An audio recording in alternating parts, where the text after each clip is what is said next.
सुनबाई आज काय स्पेशल? Cheese garlic bread. त्यासाठी 2 लसूण कांदे घेतलेले आहेत, ते सोलून घेतले आणि तो लसूण तळून घेतलेला आहे. तर एका वाडग्यात काढून घेतला. त्याला चिली फ्लेक्स टाकलेले आहेत. असं मॅश करून घ्यायचा, म्हणजे बारीक कुटून घ्यायचा. असं चमच्याच्या साह्याने पूर्ण एकजीव करून घेतला. आता बटर टाकू, 1 चमचा बटर टाकायचा.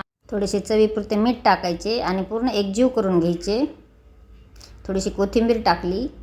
एक कढई तापत ठेवलेली आहे, त्याच्यामध्ये मीठ टाकून घेतले. पूर्ण मीठ टाकलेले आहे खाली. 1 वाटीभर मीठ टाकले. त्याच्यावर एक प्लेट ठेवलेली.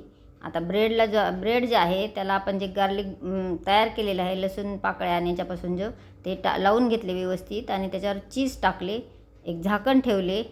हे पहा, आपले गार्लिक ब्रेड तयार आहे. मी ही रेसिपी नक्की करून पहा आणि जर आवडली तर एक लाईक करा. चॅनल नवीन असाल तर सबस्क्राईब करा. Thank you for the watching.